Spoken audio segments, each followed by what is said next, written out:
Hello friends, तो क्या हाल चाल। तो स्वागत है मेरे इस वीडियो में। तो आज से मैं स्टार्ट करने वाला हूँ पॉलिटी के ऊपर एक बहुत ही स्ट्रक्चर्ड कोर्स जो आपको एसएससी और रेलवेज़ और तमाम इस तरह की जो वन डे एग्जामिनेशन होती है उसमें बहुत ही ज़्यादा फ़ायदा होने वाला है आपको इस कोर्स से। तो आज के इस क्लास में ये वीडियो बहुत ही ज़्यादा क्रिस्प होने वाला है, बहुत ही छोटा वीडियो होने वाला है। इसमें हम लोग पॉलिटी के किसी चैप्टर के बारे में नहीं पढ़ेंगे, इनफैक्ट पॉलिटी होता क्या है और हमारा जो कॉन्स्टिट्यूशन है इसके बारे में हम लोग बहुत कुछ जानने को मिलेगा आपको। तो आज आप लोग चाहें तो नोट्स बना भी सकते, नहीं भी बना सकते, क्योंकि उतना कुछ इम्पोर्टेंट हम लोग करने वाले नहीं है, एक बस भूमिका बांधेंगे हम लोग। तो पॉलिटी, सबसे पहले तो सब्जेक्ट को पढ़ने से पहले इस वर्ड का हम लोग को मीनिंग समझना है क्या है। तो पॉलिटी का मतलब होता है कि पॉलिटिकल ऑर्गेनाइजेशन ऑफ स्टेट। क्या होता है? Organisation of state. और स्टेट आप बहुत बार सुनेंगे, ये वो वाला स्टेट नहीं है यूपी बिहार वाला स्टेट। इस स्टेट का डेफिनेशन आपको आर्टिकल 12 और आर्टिकल 36 में मिलेगा।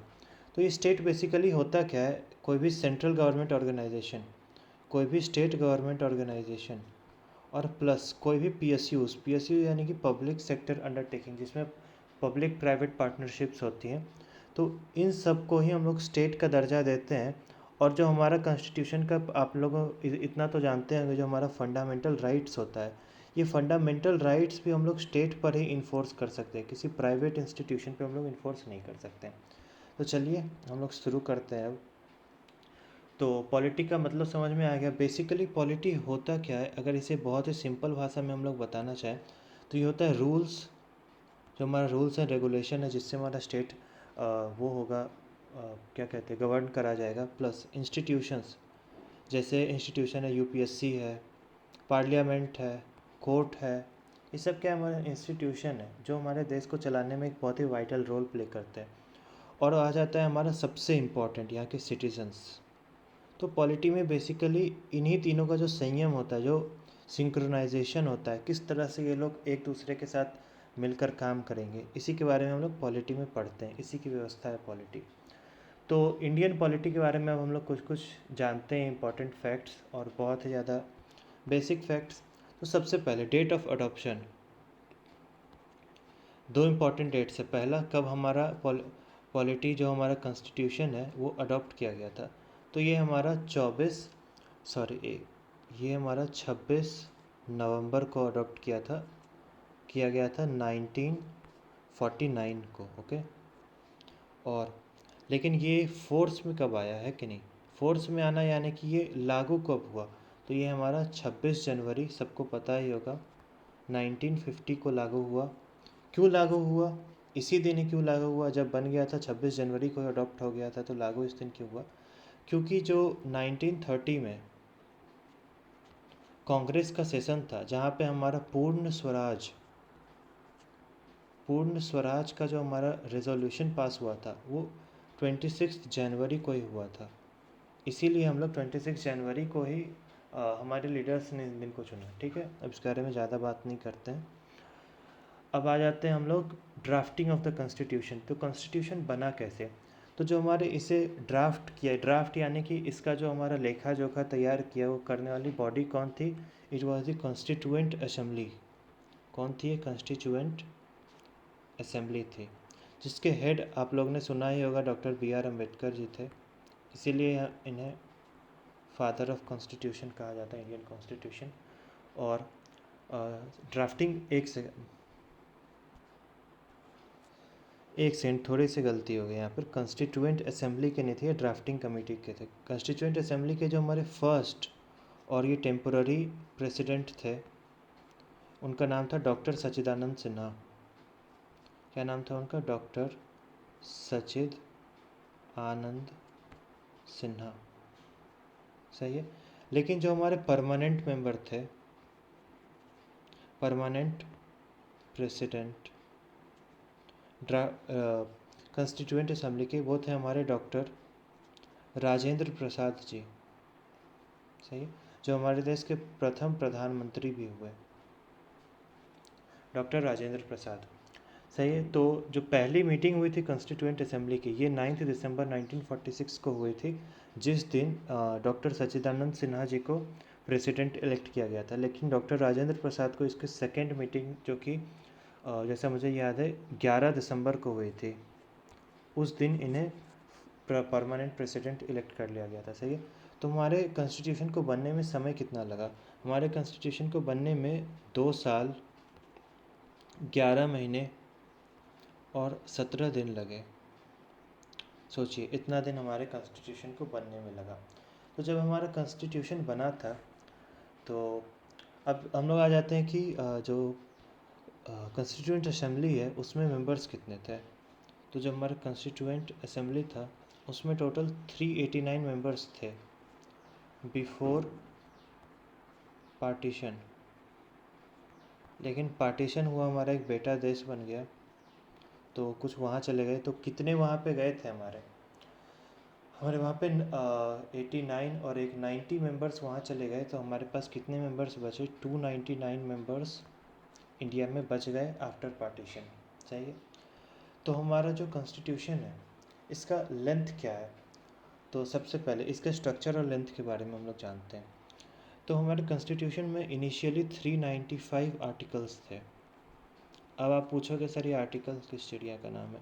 तो आर्टिकल बेसिकली एक एक जो है आपका एक एक लाइन या एक एक छोटा छोटा स्ट्रक्चर। जैसे आप कभी कोई रिलीजियस टेक्स्ट पढ़ोगे तो उसमें आप पढ़ोगे कि हाँ ये वाला श्लोक है, तो एक तरह से ये हमारे कॉन्स्टिट्यूशन का श्लोक ही है जो आर्टिकल्स है।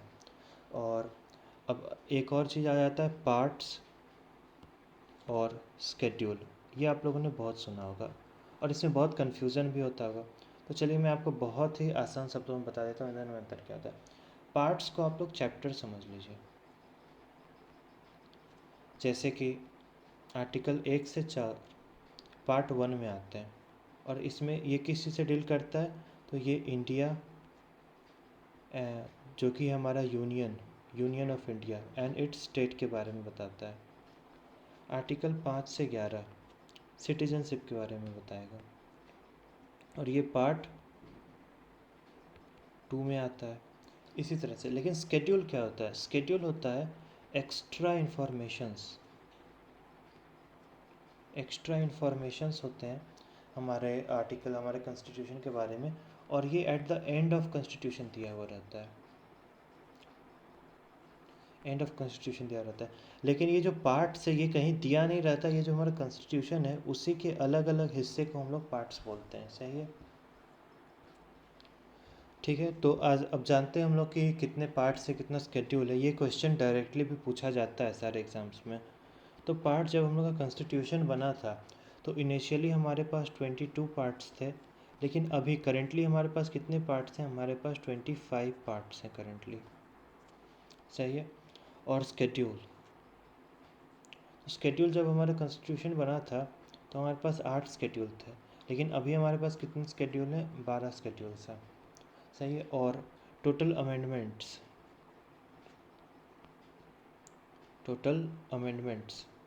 ये कितने हैं? तो ये 106 अमेंडमेंट अभी तक। हम अमेंडमेंट क्या है कि कॉन्स्टिट्यूशन में अब हर कुछ तो परफेक्ट नहीं है, समय के साथ बहुत कुछ बदलना पड़ता है।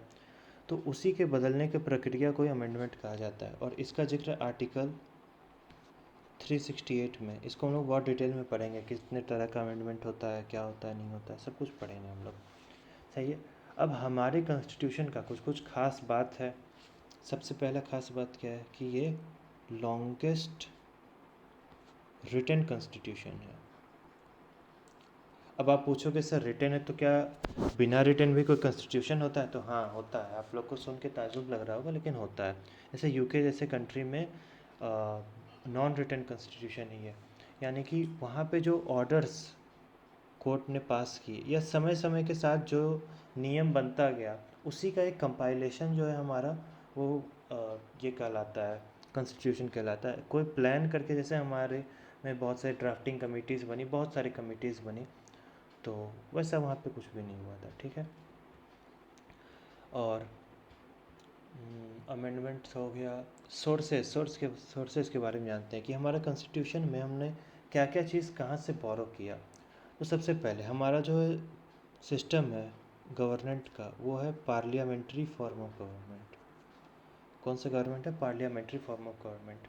और ये हम लोगों ने कहाँ से लिया? ये हम लोगों ने ब्रिटेन से लिया। ये बहुत इंपॉर्टेंट चीज़ मैं बता रहा हूँ, इससे क्वेश्चन बहुत बार आते हैं। अगर आप पुराने एस्पिरेंट होंगे तो आपको मालूम होगा, तो इसे नोट करते जाइएगा। और यूएसए से हम लोगों ने क्या लिया? यूएसए से हम लोगों ने लिया फंडामेंटल राइट्स। फंडामेंटल राइट्स, और या यूएसए में उसका नाम फंडामेंटल राइट्स नहीं है, उसका नाम है बिल ऑफ राइट्स। वहाँ से एक्चुअली हम लोग ने लिया नहीं, हम लोग का फंडामेंटल राइट्स इंस्पायर्ड है वहाँ से, सही है। और बहुत सारी चीज़ें हम लोग ने ली यूएसए से। जुडिशियल रिव्यू, ये जुडिशियल रिव्यू किस चिड़िया का नाम है ये भी हम लोग पढ़ेंगे अभी तो कोर्स से पूरा बाकी है। फेडरलिज़म, फेडरलिज़म क्या होता है कि मल्टीपल टीयर गवर्नमेंट होती है, कि सिर्फ और सिर्फ एक सेंटर के पास पावर नहीं है, पावर डिस्ट्रीब्यूशन है, पावर का डिसेंट्रलाइजेशन है, सही है। तो federalism, judicial review, fundamental rights USA से हम लोगों ने लिया। आयरलैंड से हम लोगों ने क्या लिया?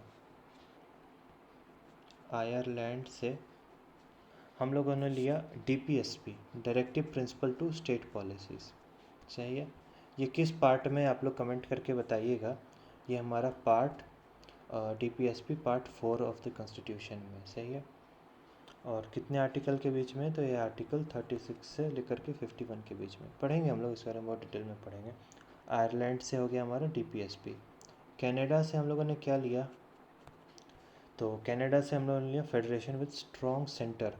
तो फेडरलिज्म हम लोगों ने लिया यूएसए से, और फेडरलिज्म विद स्ट्रॉन्ग सेंटर, जो स्ट्रॉन्ग सेंटर वाला क्वालिटी है हमारा, वो हम लोगों ने कहाँ से लिया? कनाडा से लिया, सही है। अब फ्रांस से हम लोगों ने क्या लिया? फ्रांस से हम लोगों ने लिया है, जो जब आप हमारे देश का प्रियम्बल पढ़ोगे तो आप लोग को ऐसा वर्ड्स मिलेगा सुनने को, लिबर्टी, इक्वालिटी और फ्रेटर्निटी, भाईचारा, सही है। ये सब वर्ड्स हैं। प्रियम्बल जब पढ़ेंगे इस बारे में और डिटेल में पढ़ेंगे, लेकिन इतना जान लीजिए कि हम लोगों ने फ्रांस से क्या लिया? ये 3 वर्ड्स लिए प्रियम्बल के, लिबर्टी, इक्वालिटी और फ्रेटर्निटी। और ऑस्ट्रेलिया से हम लोगों ने क्या लिया? ऑस्ट्रेलिया से हम लोगों ने लिया है कंकरेंट लिस्ट। कंकरेंट लिस्ट, तो कंकरेंट लिस्ट किस चिड़िया का नाम है? तो ये वो लिस्ट है, इसमें वो सारे मैटर्स लिखे हुए हैं जिस पे सेंटर और स्टेट दोनों ही लॉज बना सकते हैं, सही है। Freedom of trade on commerce ये उतना इंपॉर्टेंट है, कंकरेंट लिस्ट बस याद रखिएगा। और बाकी सारी जो कमिटीज़ हैं हमारे कॉन्स्टिट्यूशन में कैसे बना, कौन कौन सी कमिटीज थी, इन सब के बारे में हम लोग डिटेल में एक चैप्टर ही पढ़ेंगे। तो जो हमारा बेसिक था कॉन्स्टिट्यूशन का, क्या है नहीं है, ये सब आप लोग को मालूम चल चुका है। अब नेक्स्ट चैप्टर से, नेक्स्ट लेक्चर से हम लोग बहुत ही डिटेल में पढ़ेंगे इस चीज़ को। बने रहिएगा और लाइक सब्सक्राइब जरूर कीजिएगा अगर आपको पसंद आया वीडियो तो।